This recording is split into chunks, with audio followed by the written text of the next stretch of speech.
to raise a bar with all links in the chain. Hey guys, it's Lilly coming to you live from Las Vegas, Nevada. And it's LindaRose coming to you live from Maine. I am really excited for today's episode because we have a lot of fun things planned for today. Yeah, and I do apologize. This should be the last week I'm on my phone. My computer is deciding to not work. So I should be back on my computer with better audio and everything next week. Yeah, and so today we're going to be featuring Allie. She is an amazing artist. She is working in art therapy. She's working on doing that, and she also has her own art website. I'm pretty sure it's Allie Mazzola Hearts and Creations. So if you guys could, we have her links in the description. Make sure you go follow her everywhere. It always helps artists, and we're so excited to be able. We were so great. It was so good to be able to talk to her for a little bit too. Yeah, the interview is absolutely insanely amazing. And if you can, it'd be amazing if you could go buy her artwork as she is incredibly talented. Yeah, and I was looking at her website too, and she's actually a commission artist, which is really great because people just send her in pictures and she could just paint them that detailed. And she's like does all different types of media, and it was like so impressive. Yeah, she's insanely good, and I'm so excited to share this interview with you guys. Absolutely. So we're going to go ahead and cue up the interview now. I hope you guys like it.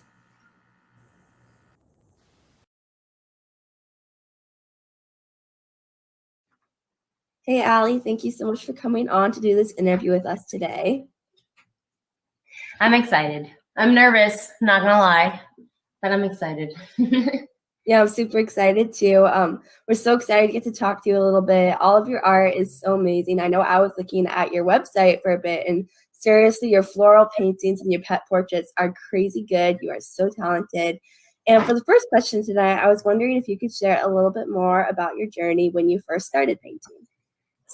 So when I first started, and I dedicated most of my time to the art rooms for, the drawing courses, pottery, painting, sculpture. And that's when I really realized that I was, I had a talent. Like I always drew my whole entire life. Was like where it hit me that I actually had a talent. And after that, I, started doing commission portraits and paintings for different things, galaxies, landscapes, seascapes. But I primarily did it off of photos, either that I took or people provided for me, or just inspiration online. I kind of tweaked the photo and I made it my own. We started drawing, but the painting was really what got me to start my art business. Yeah, wow, that's really great. So we're going to high school next year. When you realize in high school that you're good at something, it's easy to take a class. What are some of your favorite styles to paint? So mostly I do realism, pet portraits. I do everything because I love experimenting with different styles and being able to create different, for example, florals, but with a thicker kind of paint and more of an abstract kind of view or an image, but still looks like a bouquet of flowers, but it's all abstract. Since I'm in school right now for a master's degree in art therapy, the first semester I am registered into a studio art course. So the studio art course allowed me to choose a particular modality that I wanted to work with. And I'm experimenting a lot with mixed media now. So I'm experimenting with adding molding paste to my paints and using a palette knife and starting to create paintings that are sensory, friendly. So you can feel the sensor, you can feel the things on the paintings and the canvas that, are sensory friendly, for example, that you just enjoy, because I just love that. And I'm going to do more of that. So. Wow. Yeah, I love getting to hear your answer to that. It was so amazing getting to hear you talk about all the different styles that you use. And I know I was reading, and I think it's really great too that it's so cool that you're in school right now to be an art therapist. I know I've me being a music therapist is something I've always been super interested in. I don't know if it's something I'll choose to do, but it's something that's always been interesting to me. Earlier, you were talking a bit about your journey getting into painting, but I wanted to ask you if you have any creative processes you use during, before, or after painting. I always love getting to hear artists talk about their creative processes. So what I originally do is if it's something that comes out of my mind, like something like I have envisioned in my mind, I just kind of go with the flow and I apply the paints to the canvas and I listen to some music and I kind of just, I'll just like use my music to paint to the beat and, you know, brush strokes to the beat. But if it's something more realistic, like a portrait or a pet portrait, I'll have it gridded on the canvas or the paper. And that's when I'll start to sketch it out first. And then I'll apply the pastel pencils or whatever to get the actual image that was envisioned in mind. So if it is to a particular image, I don't ever follow like a grid with that. I just kind of see the image on the canvas, like next to what I'm working on, and I'll just paint what I see. Or I'll have it on my iPad or I'll have it on my iPhone, whatever, because I do like to record like time lapses or progress videos or photos of the particular work. So I'll have to have my iPad so I can do the time lapse on my phone. And that's when I'll be able to get like every little like detail like recorded. So that's what I really enjoy about like the process and the progress of it, is just being able to record it all. Wow, that's so great. Time-lapse art videos are so amazing. I know today my sister just started, because she's a painter, she's been experimenting with stuff. She did her first time-lapse art video, and she was really excited to do that. It's really fun. That's super cool. I'll be so excited to see it once you make the video. Thank you. Yeah, I know that in art class this year, we did this gridding thing to place like, because we had to take like a reference photo of a celebrity that we liked. And we had to do a grid and place everything on the grid, which was a lot easier than just trying to place everything out like by hand. So for our next question, where or how do you find your inspirations or ideas for your artwork? I find inspiration all over Instagram and, you know, Google. But the thing with me is I have a account for my service dog, but I also have an account for my art. And it's actually funny, my service dog has more followers. But my account for my art, I follow a whole bunch of different artists and they post a whole bunch of different reels. You know, every time something pops up, I click on it if I'm interested in it, and I'll go to them and I'll follow them and I'll be like, oh, wow. And so I'll look at all of their work. I'm going to be creating a lot of pieces, hopefully sometime soon, because I have my own studio art space in Avalon Park here, where I'm able to just kind of dedicate time to just go there and paint and do my thing and experiment and have fun. So I'm excited for that. So I find the inspiration from a lot of different artists on Instagram, basically. Well, yeah, that's so cool. I know I was talking to my sister, and media and art everywhere else is really great for finding inspiration. My cat actually also has more followers on TikTok than me. It's always your animal that has more followers. Yeah, he has like 33,000 on there. It's insane. Oh my gosh. At least you have that many. Like Leo my service dog has about, I don't know, he probably has about almost 4,000 followers. The next question we had on here was, is there any specific artist that inspires you to paint? So I'm inspired by, on Instagram, she's a really talented pet portrait artist, and she primarily does the pet portraits on wood. Desiree Stoddart. So so her pet portraits on wood are what inspires me to kind of get better at like drawing my portraits and all that, with the pastel pencils and paintings on wood. She's one of my main inspirations. And then the other one that I had, the last one that I had that probably inspired me to begin to paint more, like realism, was Lori Gilbert on Instagram. She's got 38, almost 40,000 followers on Instagram. And her artwork is so realistic, sunsets and sunrise, like all of that, but with like oceans and stuff. And that's like what really inspired me. Wow, yeah, it's so great. I'm gonna have to look up a few of those people on Instagram because I would love to see their art sometime. Yeah, I know that, especially because me and my grandmother have tried it before, trying to do art on wood. We didn't think about the fact that it's textured. So I can help you with that if you ever want to do that, because you sand the wood down with like sandpaper of some sort, right? You apply gesso, Gesso, and I had no idea what gesso was before this.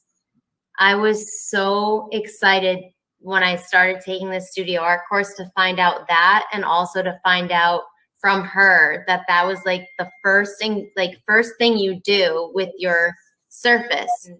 She helped me a lot in just 1 hour long of just talking to each other.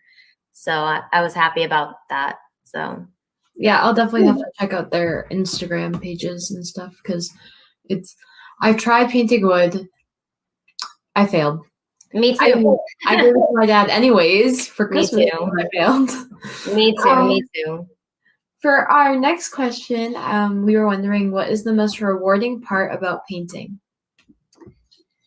I think the most rewarding part about painting is just being able to express yourself and have like that outlet that helps you like express emotions and express yourself in ways that like isn't negative. Like, you know, a lot of sometimes people struggle with like addiction or, you know, but if you have that outlet that provides you with a chance to be able to express your emotions and your thoughts and all that without being negative in those ways, it helps a lot. And that's very rewarding for personal. Now, outside of personal, I would say the most rewarding thing about creating art is just for me specifically, being able to provide somebody with, you know, a timeless memory of their beloved pet, or, you know, that they can cherish forever, or, you know, just brighten their living space a little bit, like brighten their environment. You know, they go into their room and they see this painting and they're like, oh, wow, okay. That reminds me to feel a little bit of hope for tomorrow, or, you know, my purpose is to be able to provide that, that hope and that light, even though they may not feel it at the moment, but once they walk into that room and see something that like means a lot to them, they'll feel it. And that to me is the most rewarding thing, because, you know, art just speaks to a lot of people and it's personal. Like it's a personal thing. And when you're able to capture something that they are able to feel something from, or remember, or connect to, it's just, that's the most rewarding thing for me, I feel like, for creating art. Absolutely. I love getting to hear your answer to that question. It was so insightful. I actually, when my cat of 10 years passed away, I had a pet portrait done of him, and it definitely helped a lot. Yeah, it's something that I feel like a lot of people would definitely like. It doesn't even have to be a drawing. It could be an ornament that you can hang on your tree. Because for me, I offer not just paintings or drawings. I will offer a wooden ornament, or I'll offer a wine glass, or a glass in general, or, you know, I offer a lot of different things because I do a lot of different things with mediums, like glass art, shoe art, canvas shoes, acrylic paintings, and pastel drawings or charcoal drawings. But I just think Wow. that's something that it can be flexible to a point where like you can get something that could be small but still fit your budget. Yeah. That's super cool. Thank you so much for coming on and talking to us tonight for a little bit. For the last question, I was wondering if you could talk to us a little bit about any future goals you have for your art. For my art, I guess future goals would just be to be able to reach a wider audience, and get more commissions to a point where I'm able to, show people that I'm able to add to my portfolio, obviously at the same time, but show people that I'm able to do a wide range of different styles. So I guess my goal is just to be able to explore more of those opportunities, and hopefully I get more potential interests and clients that, or a wider audience that may want to work with me in different styles, and know that I can achieve that. And lastly, with my art in general, I want to be an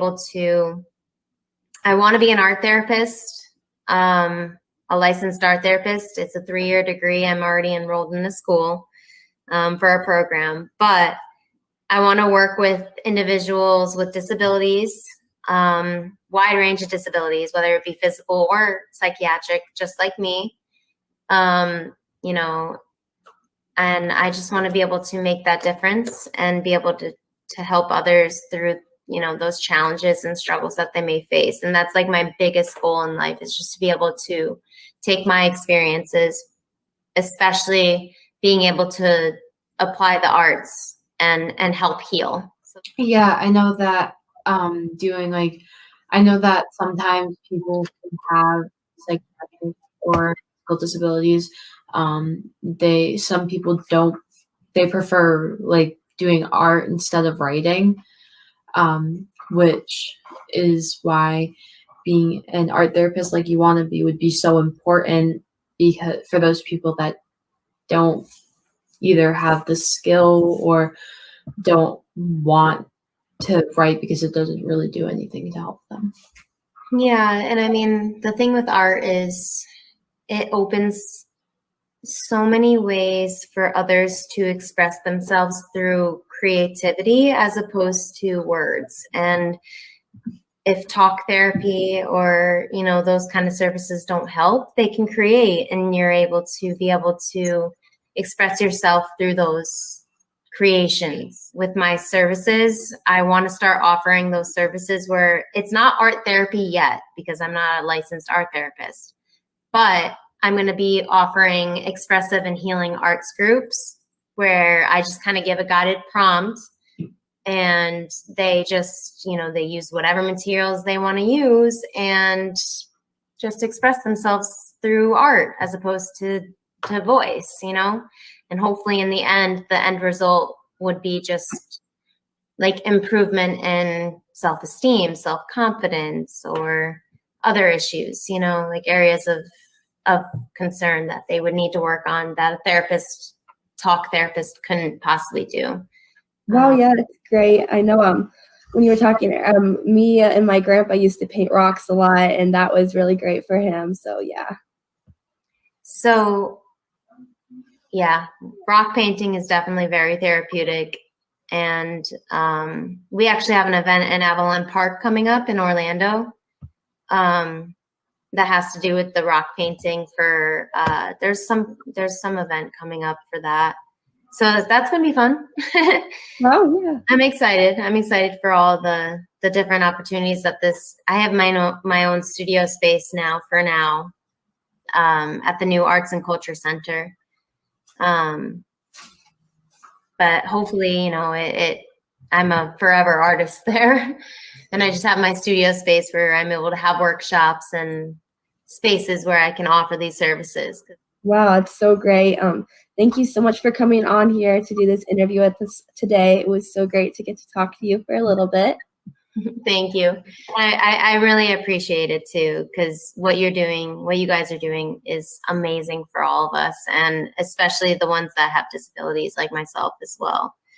Oh, thank you so much. Yeah. So, I mean, especially being autistic, it's very challenging, but but I'm very happy you reached out to me and had me, interview with you and tell you how I feel about Oh, yeah. all my services and stuff and art.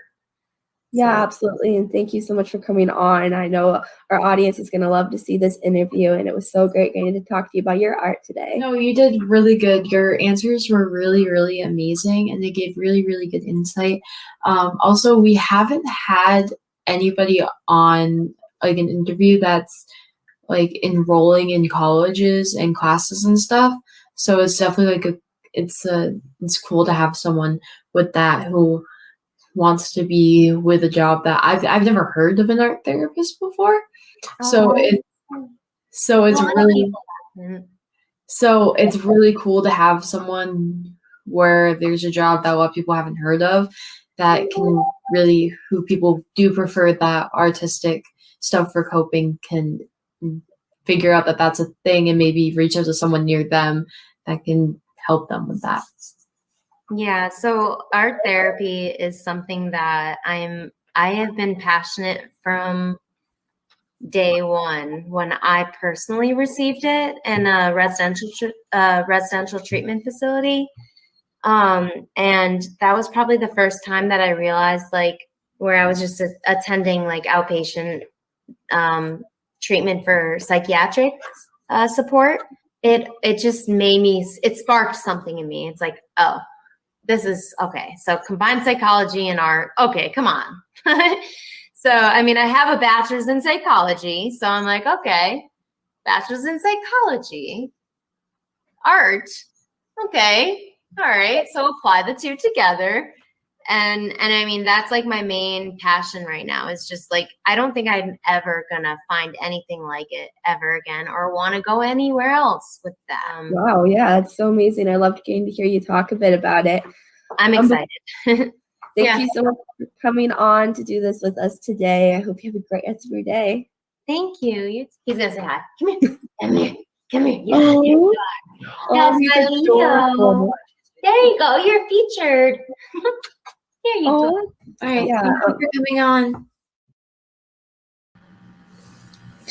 Wow, that was such a great interview. That was actually my first time watching that interview back, and it was like she had so many great answers to those questions, and it was so interesting to get to hear everything. Yeah, I mean, she has a great career picked out, and also her dog is so cute. I know. After the interview, I was scrolling through her dog's Instagram page, and it's just like, oh my goodness, that's so adorable. Yeah, and when she first got on the painting behind her, I thought that was her kitchen. I don't know why, but I looked at the canvas and I was like, oh, that's her kitchen. It was not her kitchen, it was a painting she was working on. But, we're working. our brain, those screws are getting screwed back in there. Yeah, definitely. And I know that she sent, and we had on the side of the interview, there was a time lapse of her painting that painting, and seriously, like, it's so realistic. It is just so amazing. Yeah, it's insane. She's insanely talented, and I feel like this career, as if any of you haven't heard about an art therapist like I didn't, is if we can get that career out there for people with a disability or psychiatric issues that need that art to cope and to learn how to do things. Maybe they're nonverbal, or maybe sign language doesn't work for them. Doing art can really express people's emotions and can really help them communicate with other people. And I'm hoping we can get that job out there so that people that can use that type of therapy can find out that it does exist and that they can get that and that it can help them. 100%. I know I was really interested after she was talking about it, and after the interview, I went and did some research, and I found that the first person who actually like was working on like the principles of art therapy was somebody named, I'm going to try to say her name correctly. I think it's Margaret Naumburg, and she was a 20th century psychologist who helped establish the art therapy principles, and she developed an approach that I read some about, and it's really interesting, called dynamically orientated art therapy. So I was just wanted to share that piece of information because I was researching it and I saved it because that was really interesting. Yeah, I know that regular therapy in the past has been an issue for me, for me anyways, finding the right therapist has been an issue. And art therapy and art has been something I've loved for so long.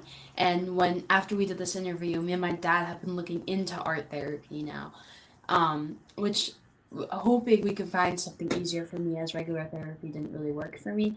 But art is just so much fun and it means so much to me. I'm so happy that I found out this is a type of career you can have because it's just so important. Absolutely. And I know how hard it is to find good therapists. I know I was working with a physical therapist for a while to help with my Ehlers-Danlos, and it took me a long time to find somebody that actually was willing to work with me. Yeah, I know that. Right. Also, it's hard to find therapists now, especially with COVID and everything, that take our age group and that are willing to take our age group.